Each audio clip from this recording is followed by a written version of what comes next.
Two fugly-ass men named Billy Ray Cobb and Pete Willard drive through Canton, Mississippi with their shit Confederate flag. The only Confederate flag that matters was the white flag. They spot a 10-year-old girl named Lee Hailey, who's walking home from getting groceries. The pair then kidnaps her, ties her up from all four of her limbs, and take advantage of her, prompting poor Tanya to desperately scream for her parents. Tanya survives, and her description of her attackers and their car leads to their arrest, which is led by Sheriff Ozzie Walls. There's a struggle when Sheriff Ozzie goes to arrest them, though, as one of them says his kind is not welcome at their fugly-ass bar.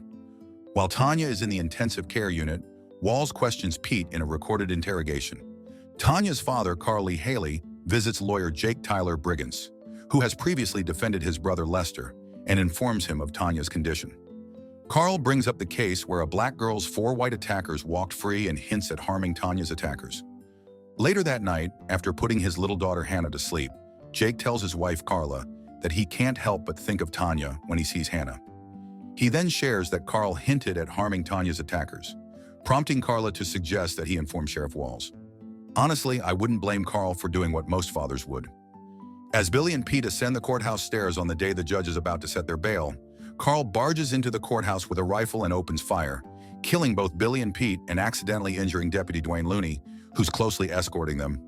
I would have done something different so those two would be tortured every day for the rest of their lives. While the shocked Jake goes home and weeps, the police head to the Haley's residence, where Carl peacefully surrenders. Jake visits Carl in his cell, where Carl tells him that he feels sorry for the attackers' families, but he's not sorry for what he's done. Jake informs him that he blew Looney's knee right off his leg, and that doctors are still with him.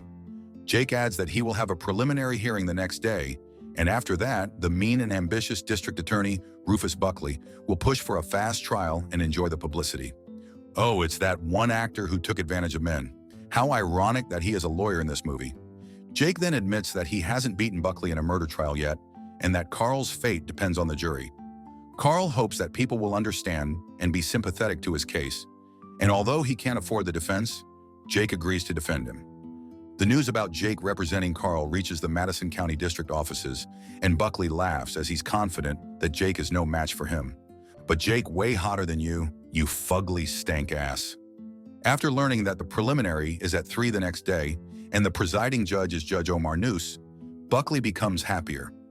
Buckley assumes that Jake will file for a change of venue and will be eyeing a county with a higher black percentage. If Jake succeeds, there will be a huge chance of having blacks on the jury. If he fails, it will be an all-white jury. Since Noose is up for re-elect, Buckley orders his team to call their connections in the legislature to influence Noose to deny a change of venue. He also orders them to send Jake's alcoholic mentor, Lucian Wilbanks, his favorite drink to prevent him from helping Jake. Fuck Buckley and his hairline being used as a major airline runway. Meanwhile, Jake visits Wilbanks to discuss his chances on the case. When Wilbanks tells him that justifiable homicide will never hold up, Jake tells him that he needs to find a shrink who'll testify that Carl was insane at the time of the murder, to which Wilbanks says he might know a man who owes him a favor. Jake also confirms that he will file for a change of venue. Elsewhere, Freddie Lee Cobb talks to some racist white thugs, saying that back then, Carl would have been lynched.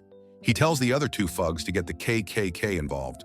At home, Jake receives a call from an unknown caller who threatens his life if Carl walks free. The next day, Buckley tells the press that he will seek the death penalty for Carl if he gets a conviction. During the preliminary trial, Carl pleads not guilty by reason of insanity. Noose denies Jake's request for bail as it's a capital murder case, as well as Jake's request for a change of venue, although he hasn't filed it yet, the judge's last name being Noose, making him sus right now. Upon reading the paper law student Ellen Rourke leaves on his desk, Jake tells Noose that in 2 of 1985's cases, failure to properly consider a change of venue has been a reversible decision on appeal to the state Supreme Court, prompting Noose to tell him to submit the brief by Tuesday morning. Carl is then ordered to remain in the custody of the Madison County Sheriff until trial. Ellen over here, blindsiding everyone with that one. How miscongenial of her. Buckley orders his team to summon the state's psychiatrist doctor, Wilbert Roadheaver, so he can interview Carl. He also orders them to figure out which shrink Jake will call so they can discredit him. Jake complains to Carl that he can't work on his case for only $900 because he needs to live. However, that's all Carl has because he a broke ass. Ellen, who's the daughter of a rich and notorious lawyer, formally introduces herself to Jake, offering to help him with Carl's case for free, saying she's an excellent researcher. When Jake denies her offer, she gives him a copy of revenge killing cases in which they were found innocent to help him change his mind. I think Miss Thang over here wants Jake's vitamin D. Billy's brother, Freddie Lee Cobb, meets with Stump Sisson, the Grand Dragon of Mississippi's Ku Klux Klan, to avenge Billy's death. Walls escorts Carl to the hospital to visit Looney, whose leg was amputated. Carl apologizes and regretfully explains that he only intended to hurt Tanya's attackers.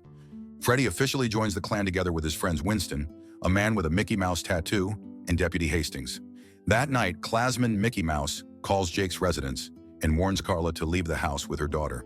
When he hangs up, Carla hears Hannah scream and sees a huge burning cross on their lawn. Soon, the police come, and when Jake arrives, they tell him that fortunately, Hastings was nearby, so he was able to put out the cross and prevent the house from burning down. Carla tells Jake that the Ku Klux Klan is the one behind the burning cross, but he doesn't believe her, saying the Ku Klux Klan is long gone. When Carla expresses her anger and disappointment on the effects of him taking Carl's case, including Hannah getting bullied in school, Jake confesses not calling Walls when she told him to. Upset, Carla tells him that he could have prevented the revenge killing and everything that's happening because of it. The Haileys visit Carl, and Tanya's mother, Gwen Hailey, informs him that Tanya is recovering well, but she will never be able to have kids. Carl tells her that seeing Tanya's attackers die is the only thought that gives him comfort. Jake's elderly secretary, Ethel, informs Jake that she's been receiving threats at home. Worried for her husband, Bud, she shares that Bud has survived 2 strokes and might not survive a third. While Buckley spends time with Noose, Ellen gives Jake her research on insanity pleas and murder trials, but Jake still rejects her offer. With another warning call from Mickey Mouse, Walls and Jake catch a Klansman bomber at the Brigance's residence. Because of this, Jake sends Carla and Hannah away the next day to ensure their safety. Noose denies Jake's change of venue request, saying the jury in Canton will be as fair as the jury anywhere else in Mississippi, and adds that the Supreme Court would uphold his ruling. Noose tells Jake that although he's a brilliant and talented lawyer, defending a murderer will hurt his promising career. He suggests that he convince Carl to plead guilty, to which he'll recommend Buckley to accept a plea for manslaughter.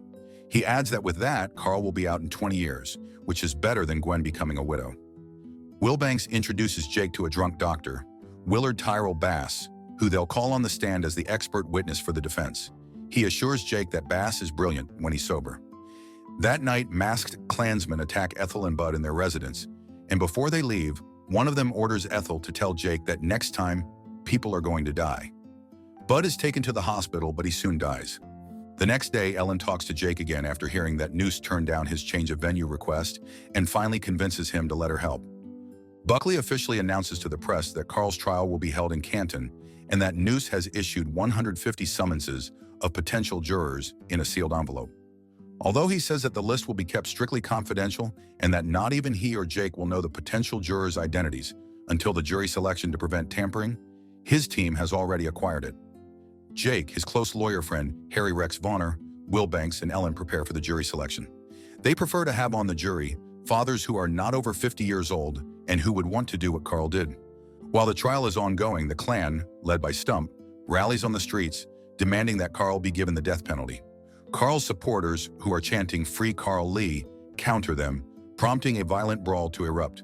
People from the trial rush out of the courthouse, and as Jake helps out Walls, a Klansman injures him with a knife. After Stump dies, the Klan burns down Jake's residence, but Jake still refuses to drop the case. During the trial, Jake asks Walls if Pete signed a written confession that he and Billy sexually attacked Tanya, prompting Noose to warn him that he will be held in contempt for bringing up Tanya's sexual attack in her attacker's murder trial. However, Walls tells the jury that Pete did, prompting Noose to tell the jury to disregard Walls' last remark. During the trial the next day, Looney says Carl should not be punished for what he did, as he did what a father would do for his child. Jake then discredits Dr. Roadheaver using what Ellen learned about him. After the trial, Freddie fails to shoot Jake. Later that night, the Klan kidnaps and beats Ellen, leaving her tied up and naked in the woods. Hours later, Mickey Mouse saves her. During the trial, Buckley reveals Bass's prior conviction of having sexual relations with a minor to discredit him. During recess, Wilbanks tells Jake that he didn't know about the conviction since the record was expunged, and encourages him to continue. When the trial resumes, Buckley corners Carl on the stand. After learning about Ellen's condition, Jake visits her in the hospital, where she advises him to make the jury see the case through his eyes. As he thinks they're going to lose the case, The dispirited Jake tries to convince Carl to take a plea deal, which will get him life in prison instead of execution. Carl refuses and tells him that he chose him as his lawyer because he is a white man, meaning he's one of the enemies, so he sees him exactly how the jury sees him, which they can use to their advantage. Carl then asks him what would convince him to free him if he was on the jury, telling him that that's how he can win the case. During his closing arguments, Jake narrates Tanya's story, asking the jury to close their eyes and picture the little girl. Shaken, he tells them that after the attackers sexually attacked her, they threw full beer cans at her, tearing the flesh all the way to her bones. They urinated on her, then hung her, and when the hanging branch broke, they threw her over the Foggy Creek Bridge, where she dropped 30 feet down. As some members of the jury cry, he asks them to imagine that the child is white. The jury acquits Carl, prompting a celebration from Carl's supporters and protests from the Klan. Walls then arrests Freddie, Winston, and Hastings, and Carl reunites with his family. Soon, Jake brings Carla and Hannah to Carl's house, where the Haileys have a family cookout. There, Hannah meets Tanya, and the two families become friends. Jake forever invited to the cookout for that one. Plus, he foin on top of that too. What did you guys think of this movie? An emotional roller coaster, and glad it had a good ending in terms of justice. Tanya should have never gone through that traumatic experience. Subscribe to watch more videos like this. Turn on notifications. And leave a like, it really helps the channel out. Thank you for watching.